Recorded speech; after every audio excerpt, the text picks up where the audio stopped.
Assalamualaikum warahmatullahi wabarakatuh. Perkenalkan, nama saya Muhammad Agung Maulana, NIM 14423000029. Saya dari kelas R, semester ganjil 2024-2025, mata kuliah desain pasif. Kali ini saya akan menjelaskan topik tentang desain gedung rektorat dengan pendekatan desain pasif.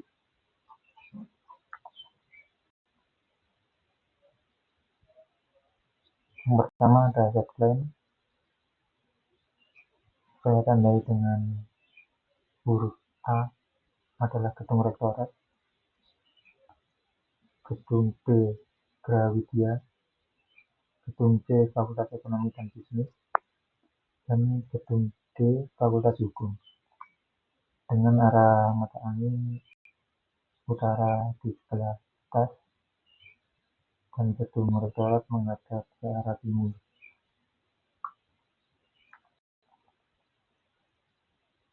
Selanjutnya ada tenan lantai yang 1.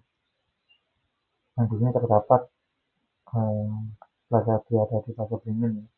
Ada kolam ikan di tengah sebagai void. Lalu juga di sebelah kanan bawah ada tempat seperti komunal untuk belajar mahasiswa untuk sedang santai. Lalu di sebelah kirinya ada lift ada 2 untuk penghubung ke lantai 1 hingga lantai 6. Di area jalan lantai 1 ini rata-rata open space, jadi masih ruang terbuka, dan juga ada garis potongan yang membelah AA, membelah tangga, dan juga garis potongan BT yang nanti membelah void.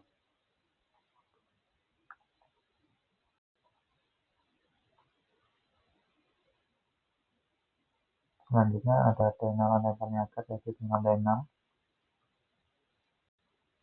Di sini terdapat ruang-ruang yang sangat banyak,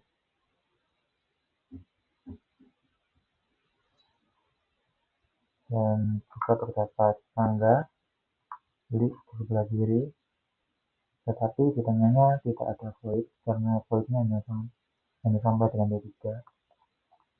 Lalu di sebelah utara sebelah atas ini ada toilet.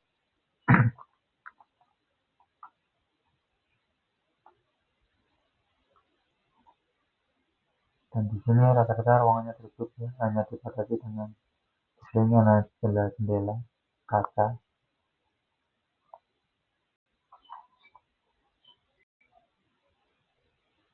Lalu selanjutnya ini adalah tampak depannya yang menghadap ke timur bangunannya.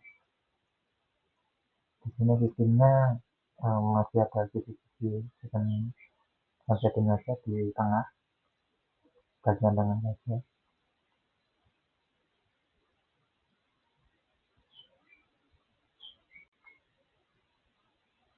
Lalu ini adalah tampak udaranya, juga banyak sekali kaca, tetapi settingnya sangat minim sehingga tampak langsung bisa terkena cahaya langsung masuk menjadi radiasi matahari langsung masuk ke dalam bangunan sehingga menyebabkan panas.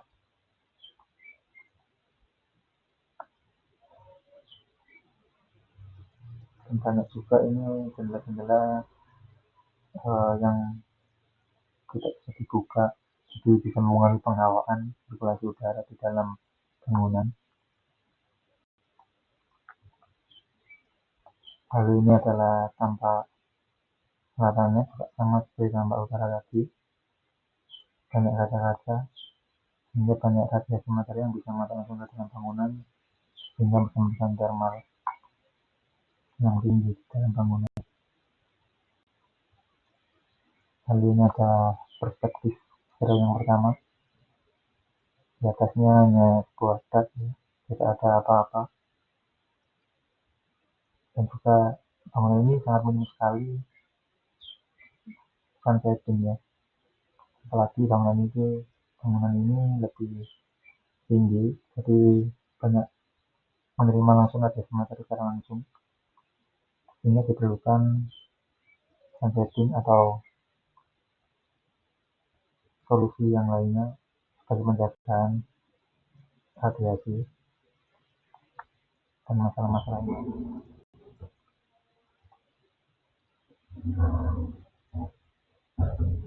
Lalu selanjutnya ada di perspektif yang kedua, sama tapi saya sorot dari arah kebalikannya.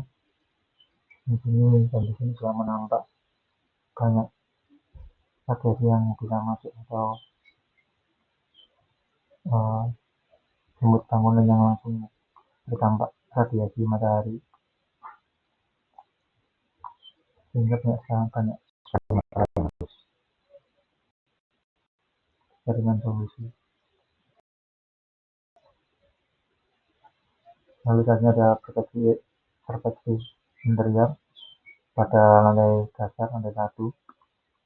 Di sini terlihat open space, ruang terbuka, dan di tengahnya ada kolam ikan. Nah, kemungkinan penggawaan di sini lumayan baik, dan penjagaan di sini juga lumayan baik. Jadi sehingga mengapa di dekat kolam terdapat ruang komunal, supaya mungkin mahasiswa bisa nyaman belajar di lantai 1 ini. Dan juga ada pola di tengah. Ini juga bisa menjadi pencahayaan atau penggawaan. Meskipun dari bawah mungkin bisa, tapi tidak bisa maksimal sampai ke atas.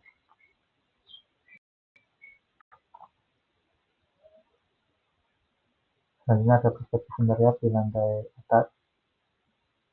Ini tampak di dalam bangunan bisa terdapat void di tengah, bisa menjadi penggawaan atau pencahayaan alami.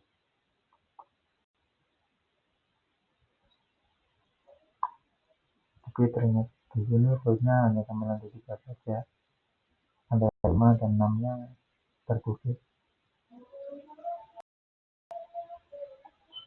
Selanjutnya ada potongan AA yang tadi sudah ada di tena. Di sini saya nampak potong di sebelah tangga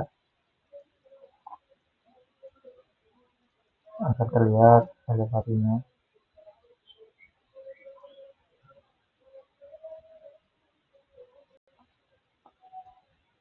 Selanjutnya ada potongan BB yang saya potong melintasi void,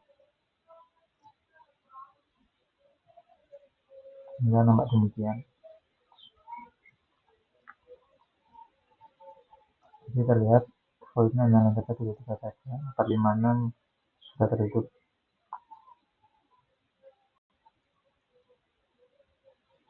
Lalu masuk bagian selanjutnya adalah permasalahan pada sistem dan usulan desain. Menurut saya yang pertama ada thermal. Kenapa? Karena yang saya bahas tadi cukup banyak radiasi yang bisa masuk atau langsung terpapar ke dalam bangunan, sehingga bisa meningkatkan suhu dalam bangunan, sehingga tidak bisa membuat tidak nyaman penggunanya ya.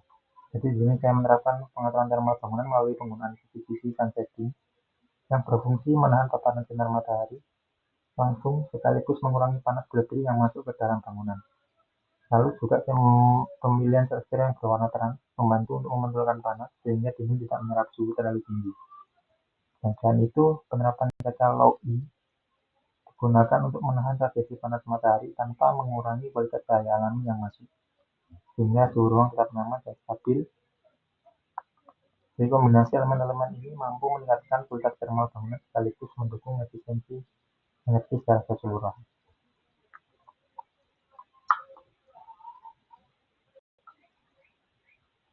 Selanjutnya ada di pencahayaan, pemasangan utama ada pencahayaan.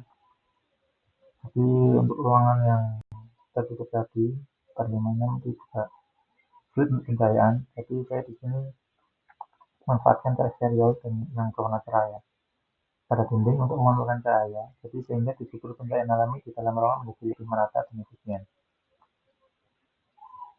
Lalu penggunaan lantai berwarna terang juga turut membantu memperkuat pantulan cahaya sehingga ruang terasa lebih terang, luas, dan nyaman tanpa ketergantungan berlebihan pada pencahayaan buatan. Dan selain itu, penerapan void pada bangunan berfungsi sebagai elemen penyalur cahaya alami vertikal yang memungkinkan cahaya masuk lebih dalam ke area bangunan serta menciptakan kualitas ruang yang lebih terang, sehat, dan hemat energi.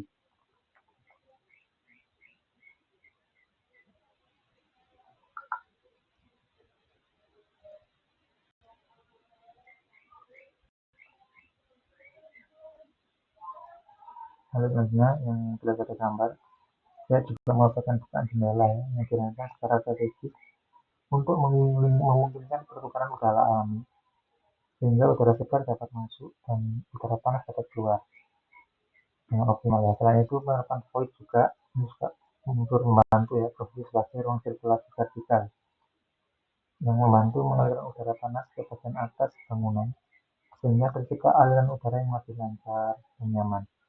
Sehingga kombinasi dan jendela void ini mendukung sistem pengawasan alami yang efektif serta meningkatkan kualitas kenyamanan dalam bangunan.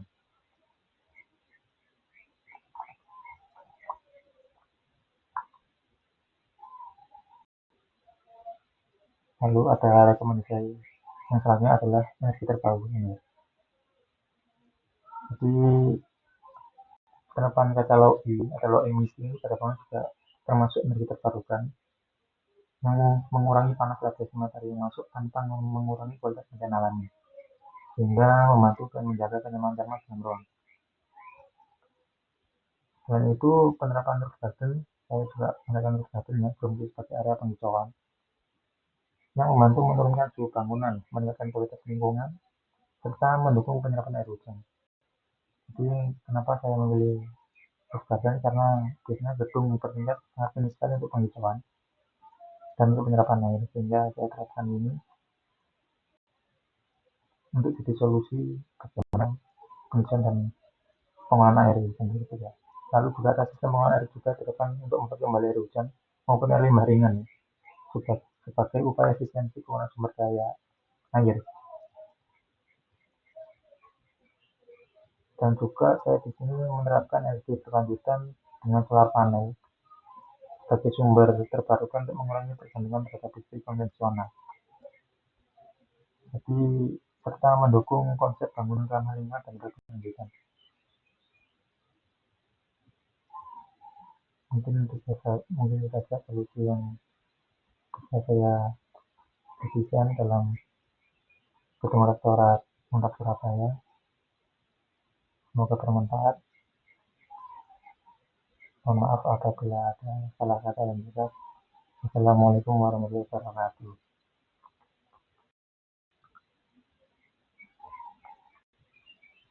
Terima kasih.